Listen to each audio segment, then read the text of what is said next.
Donc, on va partager un petit passage ce soir. On va aller dans le livre de Ruth, Ruth au chapitre 2. Il y a peut-être un mois de ça, on avait partagé sur le chapitre 1. On avait vu dans le chapitre 1 que Ruth avait perdu son beau-père, elle avait perdu son mari également. Et il restait que Ruth et Orpa, sa belle-sœur, et sa belle-mère Naomi. Ils étaient à Moab et Naomi a décidé de retourner à Bethléem, là, la ville d'où elle est originaire. Et on a vu que Orpa, elle a décidé de retourner dans le monde qui est à l'image de Moab, et que, au contraire, Ruth, elle avait décidé de suivre Naomi afin de connaître son Dieu. Donc là, ce soir, on va partager le chapitre 2 que je vais vous lire. Alors, Ruth 2 au verset 1. Naomi avait un parent de son mari. C'était un homme puissant et riche de la famille d'Elimelech et qui se nommait Boaz. Ruth, la Moabite, dit à Naomi: Laisse-moi, je te prie, aller glaner des épis dans le champ de celui aux yeux duquel je trouverai grâce. Elle lui répondit: Va, ma fille. Elle alla glaner dans un champ, derrière les moissonneurs. Et il se trouva par hasard que la pièce de terre appartenait à Boaz, qui était de la famille d'Elimelech. Et voici, Boaz vint de Bethléem, et il dit au moissonneur: Que l'Éternel soit avec vous. Ils lui répondirent: Que l'Éternel te bénisse. Et Boaz dit à son serviteur, chargé de surveiller les moissonneurs: À qui est cette jeune femme? Le serviteur chargé de surveiller les moissonneurs répondit: C'est une jeune femme moabite qui est revenue avec Naomi du pays de Moab. Elle a dit: Permettez-moi de glaner et de ramasser des épis entre les gerbes, derrière les moissonneurs. Et depuis ce matin qu'elle est venue, elle a été debout jusqu'à présent, et ne s'est reposée qu'un moment dans la maison. Boaz dit à Ruth: Écoute, ma fille, ne va pas glaner dans un autre champ, ne t'éloigne pas d'ici, et reste avec mes servantes. Regarde où l'on moissonne dans le champ, et va après elles. J'ai défendu à mes serviteurs de te toucher, et quand tu auras soif, tu iras au vase, et tu boiras de ce que les serviteurs auront puisé. Alors elle tomba sur sa face, et se prosterna contre terre, et elle lui dit: Comment ai-je pu trouver grâce à tes yeux, pour qui tu t'intéresses, pour que tu t'intéresses à moi qui suis une étrangère? Boaz lui répondit: On m'a rapporté tout ce que tu as fait pour ta belle-mère depuis la mort de ton mari, et comment tu as quitté ton père et ta mère et le pays de ta naissance pour aller vers un peuple que tu ne connaissais point auparavant. Que l'Éternel te rende ce que tu as fait, et que ta récompense soit entière de la part de l'Éternel, le Dieu d'Israël, sous les ailes duquel tu es venu te réfugier. Et elle dit: Oh, que je trouve grâce à tes yeux, mon Seigneur, car tu m'as consolé, et tu as parlé au cœur de ta servante. Et pourtant je ne suis pas, moi, comme l'une de tes servantes. Au moment du repas, Boaz dit à Ruth: Approche, mange du pain, et trempe ton morceau dans le vinaigre. Elle s'assit à côté des moissonneurs. On lui donna du grain rôti. Elle mangea et se rassasia, et elle garda le reste. Puis elle se leva pour glaner. Boaz donna cet ordre à ses serviteurs: Qu'elle glane aussi entre les gerbes et ne l'inquiétez pas. Et même vous ôterez pour elle des gerbes quelques épis, que vous la laisserez glaner sans lui faire de reproche. Elle glana dans le champ jusqu'au soir, et elle bâtit ce qu'elle avait glané. Il y eut environ un épha d'orge. Elle l'emporta et rentra dans la ville, et sa belle-mère vit qu'elle avait glané. Elle sortit aussi le reste de son repas et les lui donna. Sa belle-mère lui dit: Où as-tu glané aujourd'hui et où as-tu travaillé? Béni soit celui qui s'est intéressé à toi. Et Ruth fit connaître à sa belle-mère chez qui elle avait travaillé. L'homme chez qui j'ai travaillé aujourd'hui, dit-elle, s'appelle Boaz. Naomi dit à sa belle-fille: qu'il soit béni de l'Éternel, qui se montre miséricordieux pour les vivants comme il le fut pour ceux qui sont morts. Cet homme est notre parent, lui dit encore Naomi, il est de ceux qui ont sur nous droit de rachat. Ruth la Moabite ajouta, il m'a dit aussi, reste avec mes serviteurs, jusqu'à ce qu'ils aient achevé toute ma moisson. Et Naomi dit à Ruth, sa belle-fille, il est bon, ma fille, que tu sortes avec ses servantes et qu'on ne te rencontre pas dans un autre champ. Elle resta donc avec les servantes de Boaz pour glaner jusqu'à la fin de la moisson des orges et de la moisson du froment. Et elle demeurait avec sa belle-mère. Amen. Amen. Père, nous bénissons ton nom et te disons merci encore pour ce moment de réunion, de communion fraternelle que tu nous permets encore ce soir. Je prie afin que tu nous conduises encore par ton esprit, que ta parole nous fasse encore du bien et que toi seul te glorifies, Seigneur, au milieu de nous ce soir et que nous nous effacions tous pour laisser place à ton Saint-Esprit, Père, au nom de Jésus-Christ. Amen. Donc, bien aimé, ici, dans Ruth 2, on voit que Ruth, après avoir choisi de suivre sa belle-mère pour connaître son Dieu et de manifester un début de foi dans le chapitre 1, elle arrive à Bethléem avec sa belle-mère Naomi. Et il y a un homme également, on nous parle d'un homme qui fait son apparition dans ce chapitre 2. On dit que c'est un homme puissant et riche et il s'appelle Boaz. Boaz qui signifie en hébreu en lui est la force. Et du coup, au verset, au verset 1 et 2, on voit que Naomi demande à Ruth demande à Naomi qu'elle la laisse aller glaner dans un champ et pour qu'elle trouve grâce en fait auprès de celui qui possède le champ. Et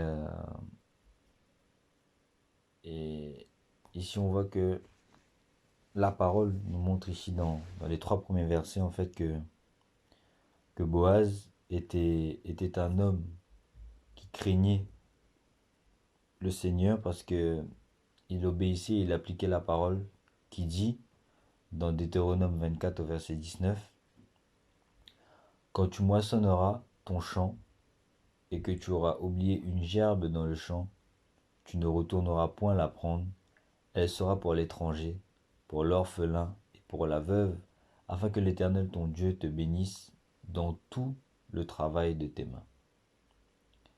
Donc ici on voit dans ce chapitre que Boaz il laisse Ruth glaner son champ et qui ne se retourne pas pour prendre les gerbes, mais qu'elle laisse Ruth justement glaner derrière ces moissonneurs là pour ramasser ces gerbes là.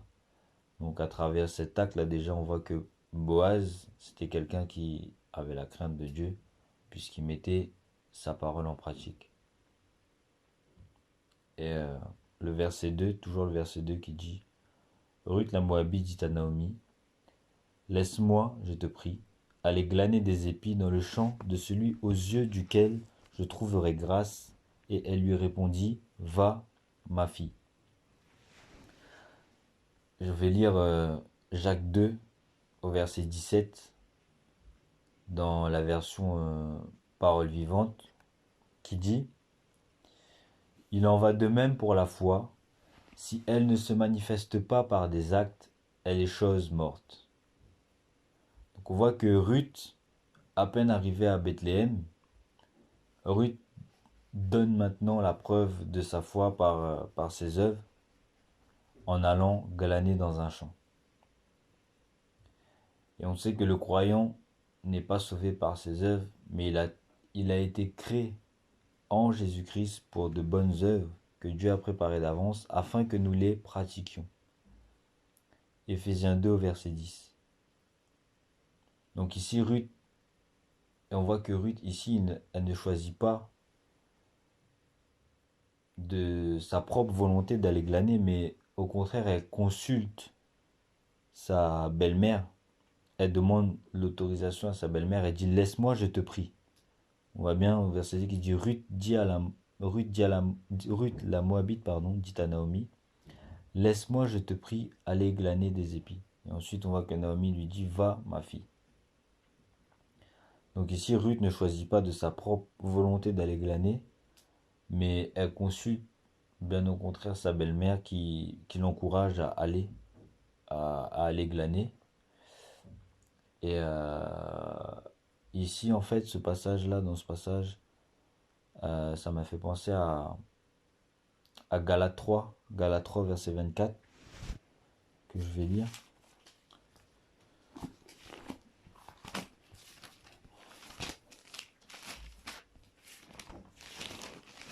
Excusez-moi, je prends le passage. Galates 3, verset 24 qui dit ainsi, la loi a été comme un pédagogue pour nous conduire à Christ, afin que nous fussions justifiés par la foi. Donc ici, si vous voulez, Naomi, elle est un peu à l'image de la loi qui nous conduit à Christ. Parce que euh, Ruth va consulter Naomi pour aller glaner dans le champ de Boaz. Boaz qui sera, on va le voir par la suite, à l'image de notre Seigneur Jésus-Christ. Du coup, je continue la lecture dans notre livre de Ruth. Toujours dans le livre de Ruth. Je reprends du verset 3 au verset 7.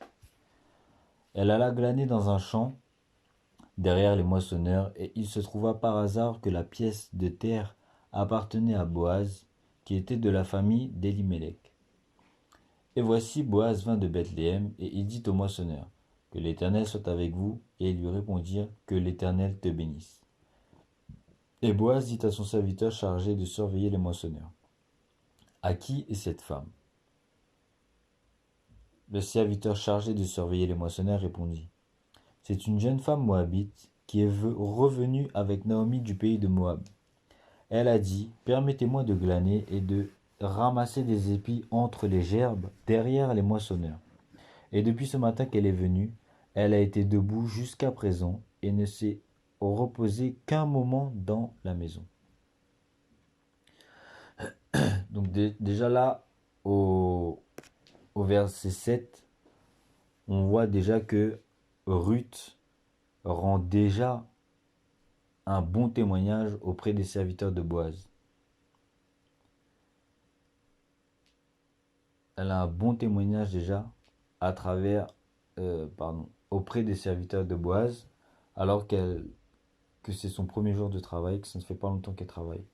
Donc dès sa première journée de travail, on voit que Ruth elle manifeste les caractères d'un vrai service pour Dieu.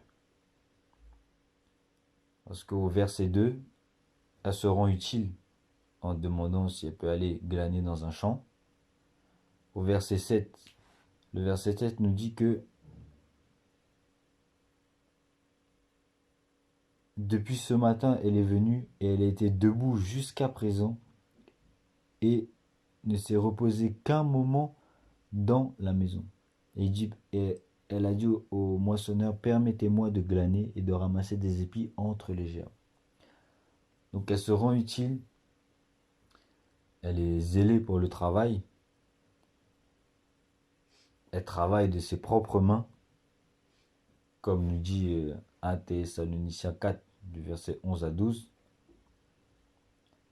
et elle n'est point paresseuse. Et pour cela, je vais vous lire Romains 12 au verset 11 dans la version parole vivante qui dit ne devenez pas nonchalant dans votre travail, faites-le avec énergie et zèle. Ne laissez jamais votre ardeur se refroidir.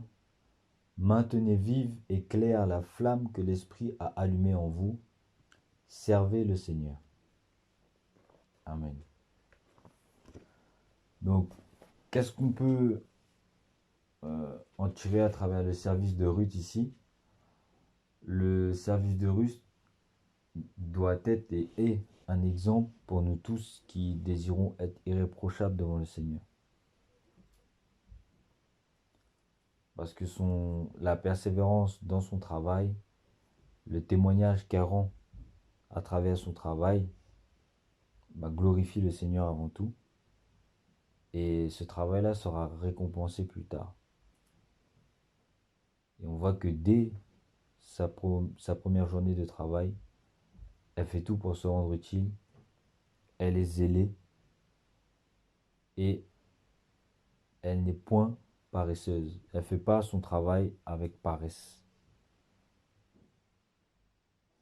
Elle fait son travail avec envie, avec volonté, avec énergie, comme nous le demande le Romain qu'on vient de lire, et non pas avec paresse.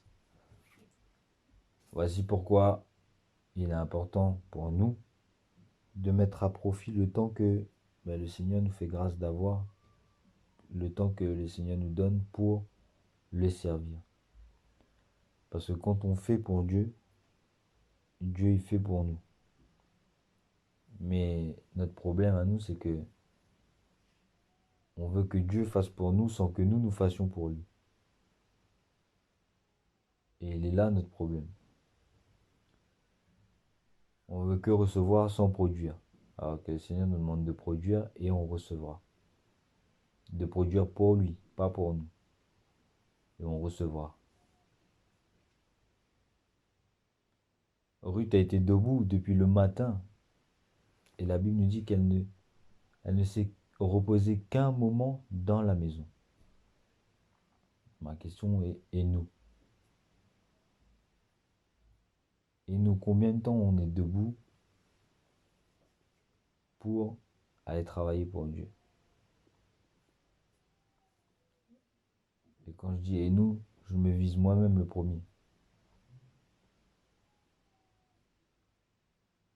Combien de temps restons-nous ou sommes-nous debout? Parce que des fois, on prend même pas la peine de se lever pour aller travailler pour Dieu.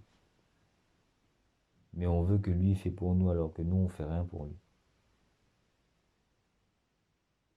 Est-ce que nous sommes des fidèles glaneurs, désirant consacrer chaque jour des moments pour étudier, pour méditer la parole, pour prier? Ou on est des simples attentistes, des visiteurs, et on pointe seulement les dimanches? Ruth ici en tout cas nous donne un très bon exemple de comment servir le Seigneur en étant zélé, en n'étant point paresseux, en ayant envie et en se rendant utile à l'œuvre.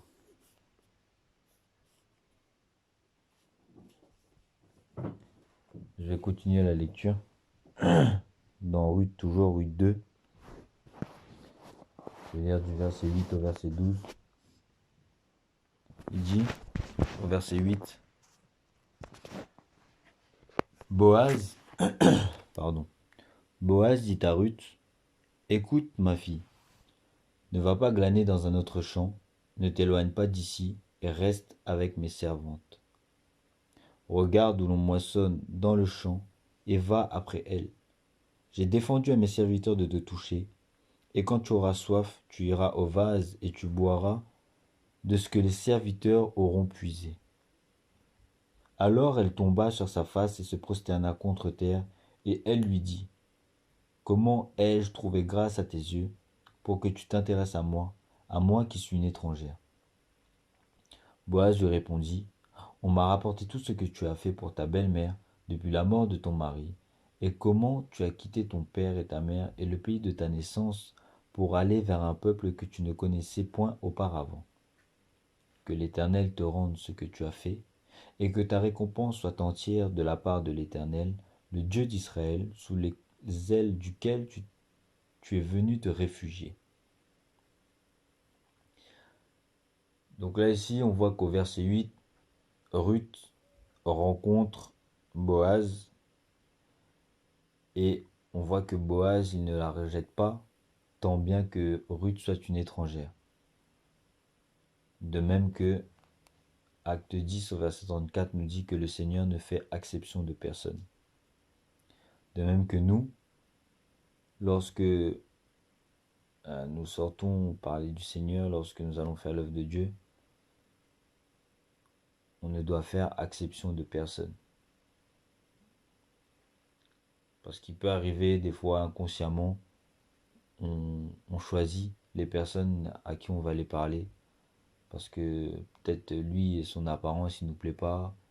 Peut-être lui, on n'aime pas sa tête, on n'aime pas comment elle est habillée. Du coup, on va faire une sélection et on va euh, pas accepter des gens. Alors que le Seigneur nous dit que lui-même, il fait exception de personne. Nous, à plus forte raison, nous, qui sommes-nous pour ne pas accepter des gens?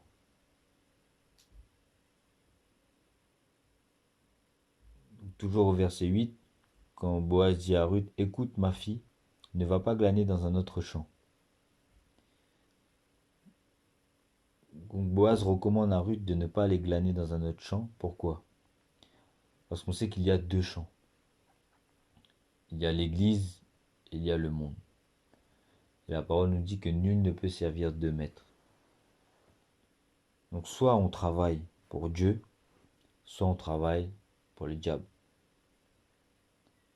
Et Ruth ici, qui est d'origine moabite,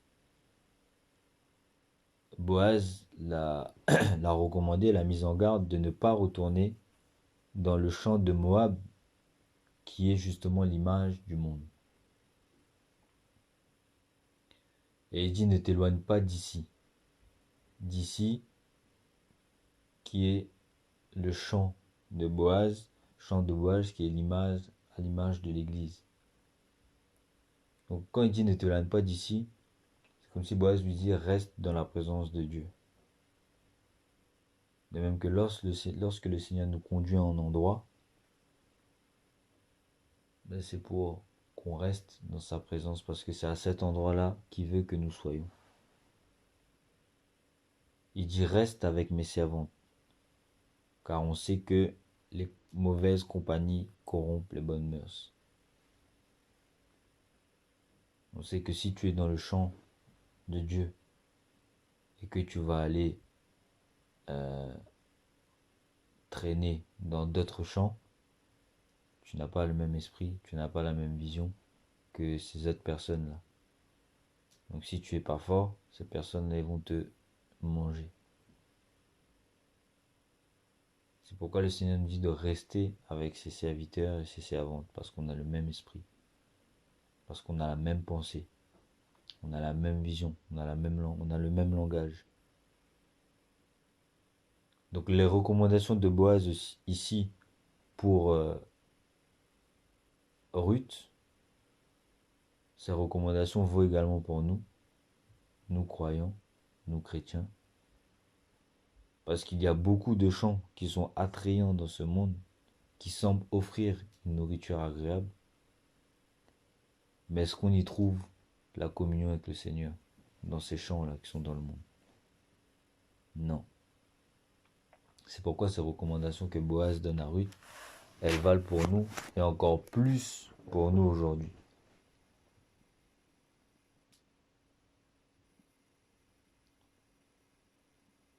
Et au verset 9, quand il dit regarde où l'on moissonne dans le champ et va après elle. J'ai défendu à mes serviteurs de te toucher, et quand tu auras soif, tu iras au vase et tu boiras de ce que les serviteurs auront puisé. Donc là ici on voit qu'il y a de l'eau qui est mise à disposition de Ruth par les serviteurs de Boaz. Et on sait que l'eau, c'est l'image de la parole. On sait que c'est la parole qui abreuve nos âmes assoiffées. On va lire Jean 4. Jean 4 au verset 14. Jean 4 au verset 14 qui dit « Mais celui qui boira de l'eau que je lui donnerai n'aura jamais soif, et l'eau que je lui donnerai deviendra en lui une source d'eau qui jaillira jusque dans la vie éternelle. » mais celui qui boira de l'eau que je lui donnerai n'aura jamais soif. Donc tout à l'heure, j'ai dit que Boaz est à l'image de Christ. Donc il a mis de l'eau à disposition pour euh, Ruth, afin qu'elle n'ait point soif. Donc l'eau est à l'image de la parole et c'est cette parole-là qui va abreuver notre âme assoiffée. Donc, de même, nous aussi, en tant que serviteurs du Seigneur, nous nous devons de rendre la parole accessible à tous et à toutes.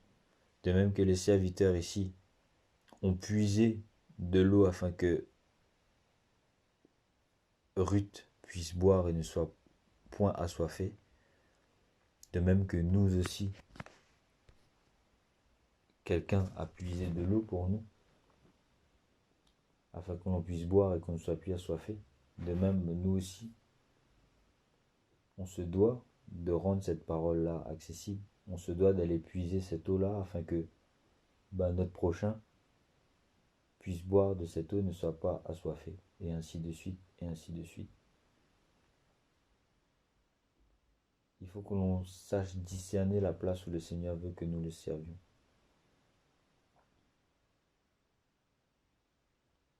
Parce que on le voit également au verset 14 que c'est au verset 9 et au verset 14 que c'est en restant dans ce lieu-là que Ruth, elle va être bénie et qu'elle va être rassasiée.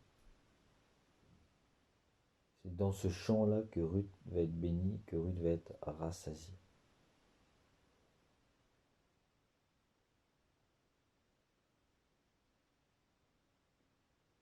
Et au verset 11, on voit que Boaz lui répondit, après que Ruth lui a demandé comment ai-je trouvé grâce à tes yeux pour que tu t'intéresses à moi qui suis une étrangère.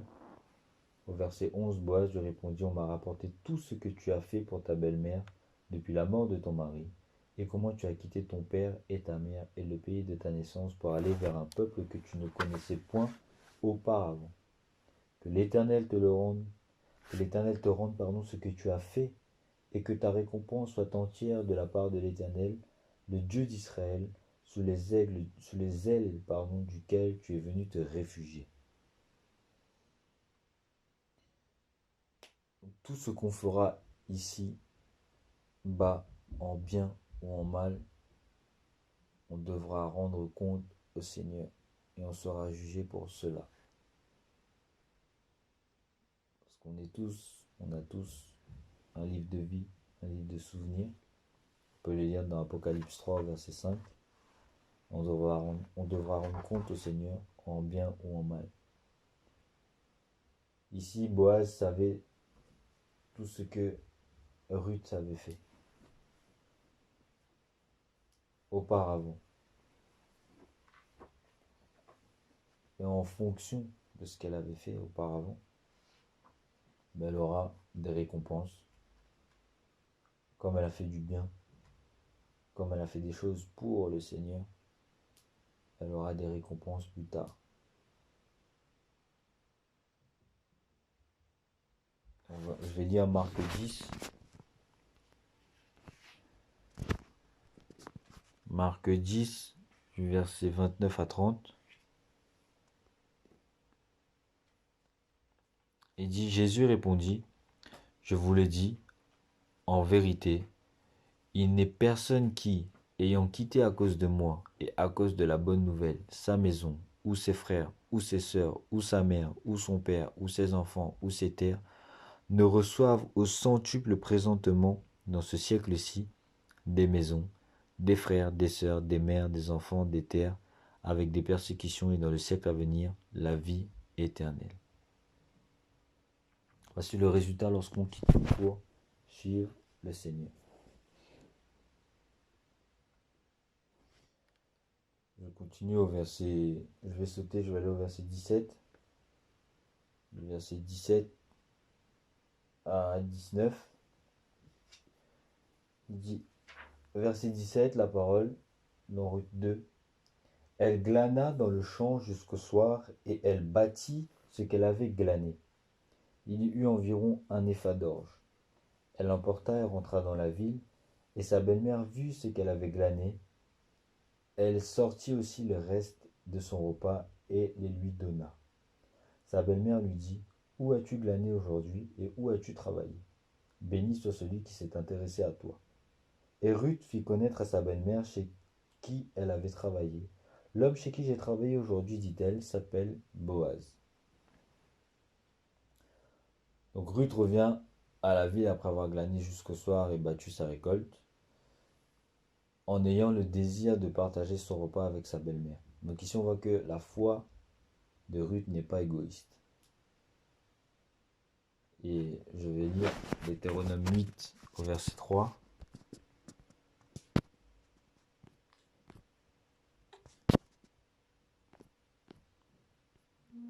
Deutéronome 8 au verset 3 qui dit: Il t'a humilié, il t'a fait souffrir de la faim, il t'a nourri de la manne, que tu ne connaissais pas et que n'avaient pas connu tes pères, afin de t'apprendre que l'homme ne vit pas de pain seulement, mais que l'homme vit de tout ce qui sort de la bouche de l'Éternel. Donc après avoir glané dans la parole ce qui a nourri nos âmes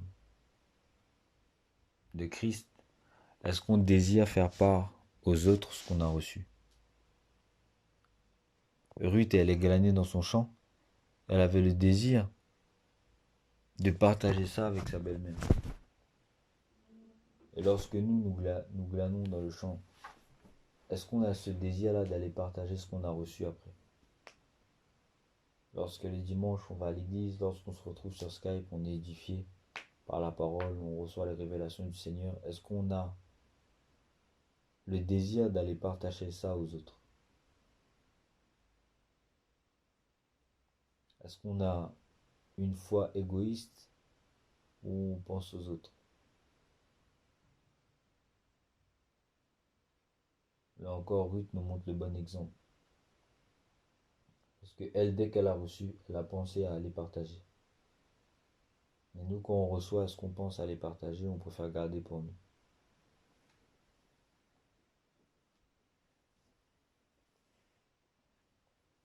Je continue la lecture. Je vais finir avec les trois derniers versets. Le verset 20 à 23. Verset 20 qui dit: Naomi dit à sa belle-fille: Qu'il soit béni de l'Éternel, qui se montre miséricordieux pour les vivants comme il le fut pour ceux qui sont morts. Cet homme est notre parent, lui dit encore Naomi. Il est de ceux qui ont sur nous droit de rachat. On va prendre trois passages. On va aller dans le livre de Matthieu. Matthieu 20. Matthieu 20 au verset 28. Matthieu 20 au verset 28. Je lis la parole. C'est ainsi que le Fils de l'homme est venu, non pour être servi, mais pour servir et donner sa vie comme la rançon de plusieurs. Je vais lire 1 Corinthiens 6 au verset 20 qui dit: Car vous avez été rachetés à un grand prix, glorifiez donc Dieu dans votre corps et dans votre esprit qui appartiennent à Dieu. Et pour finir, Galates chapitre 4 au verset 5.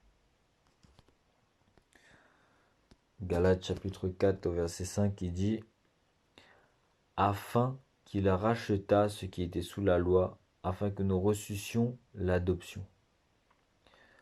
Donc ici on voit que Naomi dit à Ruth que Boaz est un de leurs parents qui a un droit de rachat. De même, nous avons été rachetés par le sang de Christ.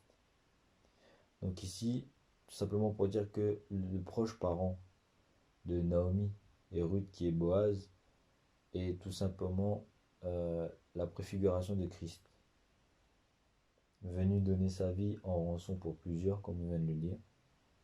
De même, Boaz, il a le droit de rachat sur Ruth et Naomi.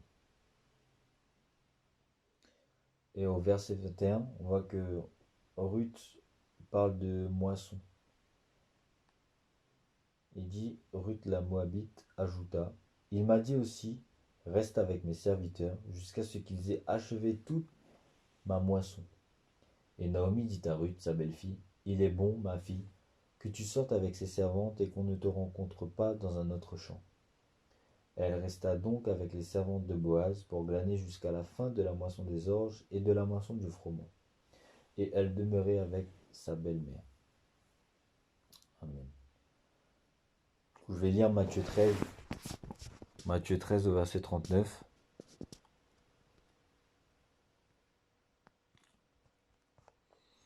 Matthieu 13 au verset 39 dit, l'ennemi qu'il a semé, c'est le diable. La moisson, c'est la fin du monde. Et les moissonneurs, ce sont les anges. Donc ici, bien aimé, on voit que la moisson, c'est l'image de la fin du monde. Et Boaz a dit à Ruth de rester avec ses serviteurs jusqu'à ce qu'ils aient achevé toute ma moisson. Donc, celui qui persévérera jusqu'à la fin sera sauvé. C'est pourquoi il est important pour nous, bien aimés, de, de persévérer, quoi qu'il en coûte, même si c'est dur, même si c'est calme, il faut persévérer avec le Seigneur. Parce qu'il a dit, celui qui persévérera jusqu'à la fin sera sauvé. Tant qu'on n'a pas vu le Seigneur, il faut persévérer. Dans les moments difficiles, il sera toujours là pour nous si on demeure fidèle, si on demeure sincère, si on essaye de faire sa volonté chaque jour. Le Seigneur lui sera fidèle. C'est pourquoi il est important pour nous de persévérer encore plus dans ces temps difficiles. On voit que l'ennemi est déchaîné pour refroidir l'église, pour nous refroidir. C'est la raison pour laquelle on doit se faire violence et persévérer jusqu'à la fin. On a vu que Ruth ici, du début à la fin de la moisson, Ruth elle a demeuré fidèle et obéissante aux paroles que Boaz lui donnait. On a vu que Ruth n'a pas raisonné une seule fois, mais qu'elle a mis en pratique toutes les paroles que Boaz lui a données. Tous les conseils que sa belle-mère lui a donnés, conseils qui allaient dans le sens de Boaz, du coup qui allaient dans le sens du Seigneur, Ruth les a pris et les a mis en pratique. De même nous, lorsque le Seigneur nous donne une parole, lorsque le Seigneur utilise son serviteur, que le Seigneur utilise quelqu'un pour venir nous exhorter, pour venir nous parler, si c'est selon sa parole, selon sa volonté, demeurons fidèles, obéissants. Parce que la parole nous dit que l'obéissance vaut mieux que les sacrifices.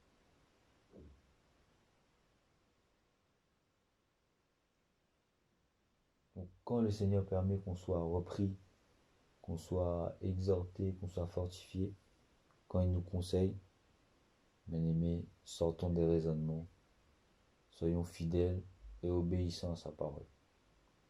Parce qu'il n'y a que comme ça qu'on pourra être sauvé.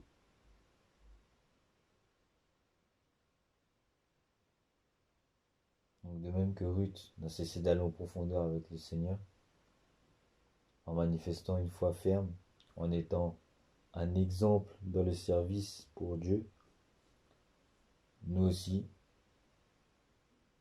soyons fermes dans notre foi, soyons fermes dans notre marche avec le Seigneur, et veillons à ce que notre foi soit partagée également à ceux qui en ont besoin. Et soyons des exemples aussi pour ceux qui ne connaissent pas le Seigneur, afin qu'à travers, pas forcément notre parole, mais à travers nos actes, que eux aussi qui ne connaissent pas Christ puissent être gagnés. Donc, voici, bien aimé, le petit partage que je voulais faire ce soir sur Ruth 2. Je vous laisse la parole si il y en a qui avaient des additifs, qui voulaient poser des questions et qui voulaient rajouter quelque chose. Le micro est ouvert et que le Seigneur vous bénisse. Amen.